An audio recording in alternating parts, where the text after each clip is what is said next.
నిన్న పిఠాపురంలో జనసేన ఆవిర్భావ దినోత్సవం ఏదైతే ఉందో, ఆ మొత్తం ఆవిర్భావ దినోత్సవంలో ప్రసంగాలు, ఆ కథలు అవన్నీ చూసిన తర్వాత జనసేన పార్టీ కింది స్థాయి నాయకుడి నుంచి పై స్థాయి నాయకుడి వరకు ఆ మొత్తం అయిపోయేసరికి నాకు ఇద్దరి మీద జాలి కలిగింది. ఓవరాల్గా ముగ్గురి మీద జాలి కలిగింది. ఈ ప్రసంగాలన్నీ టీవీలో ఉన్నటువంటి నాలాంటి వాళ్ళ మీద ఫస్ట్ నాకు జాలి కలిగింది, నాలాంటి వాళ్ళ మీద. సెకండ్, ఆడ లైవ్లో ఉండి ప్రసంగానికి ఆ సభకు హాజరై స్పీచ్లు విన్నారు చూడండి, వాళ్ళ మీద జాలి కలిగింది. Third, Pithapuram TDP incharge Varma మీద జాలి కలిగింది.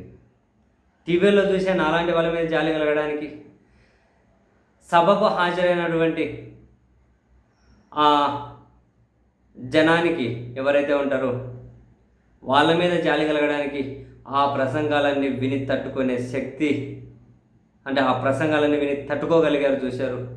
అయ్యయ్యో పాపం అని చెప్పి ఈ రెండు సెక్షన్ల మీద ఆ ప్రసంగాలు, ఆ రొడ్డకొట్టుడే చిన్నపోతుంది ఈ ప్రసంగాలు. సో వాళ్ళ మీద జాలి.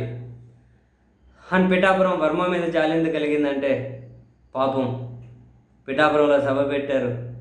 ఎన్నికలకు ముందు అదే పిఠాపురానికి పోవాలంటే వర్మ దగ్గర ఆశీస్సులు తీసుకొని ప్రచారం మొదలెట్టిన వాళ్ళు వర్మని ఎండబెట్టుకొని, వర్మ నా బాధ్యత, వర్మ అట్లా చేస్తాం ఎట్లా చేస్తామని చెప్పి పాపం పొగిడి అధికారం రాగానే వర్మయోడు కోనికిసుక కొట్టమని చెప్పి అంటూ ఇప్పుడు ఏకంగా పిఠాపురంలోని సభ పెట్టి జనసేన అధ్యక్షుడు కూడా పక్కన కన్నడలో కర్ణాటక వాళ్ళ కృతజ్ఞతలు చెప్పి, అంటే 4 మాటలు ఏదో ఒకటి మాట్లాడడానికి, తమిళలో కృతజ్ఞతలు చెప్పి, మరాఠీలో మహారాష్ట్రీయులకు కృతజ్ఞతలు చెప్పి, హిందీలో ఇంకొకరి కృతజ్ఞతలు చెప్పి, చివరికి తన గెలుపుకు కారణమైనటువంటి వర్మను కనీసం పట్టించుకోలేదు, దేకలే.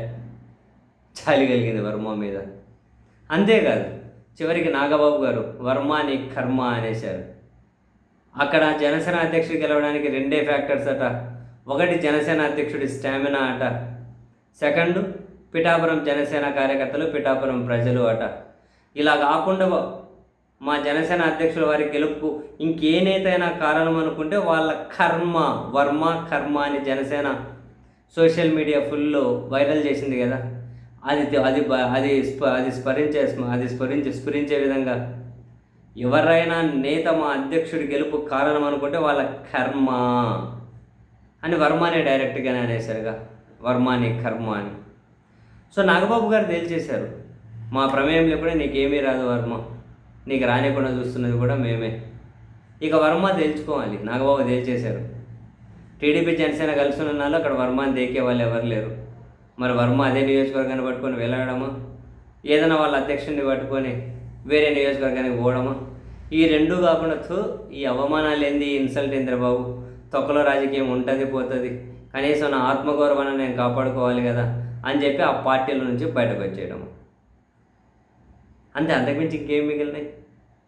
నెక్స్ట్ వర్మ ఇష్టం. అసలు రాజకీయాలంటేనే సిగ్గుచరం అన్నీ వదిలేసి ఉండాలి, తప్పదు అని చెప్పి అనుకుంటే ఎవరైనా వర్మనని కాదు, అసలు ప్రస్తుత రాజకీయం అలాగే ఉంది అని అనుకుంటే వర్మ కూడా అలానే అనుకున్నారంటే ఇంక అట్లనే సూరు పట్టుకొని ఎలా అన్నట్లు అధికారం ఉంది కదా అని చెప్పి దాన్ని పట్టుకొని ఏలాడుతూ పోవాలి. అంతకుమించి ఆయనకు వేరే దారి లేదు.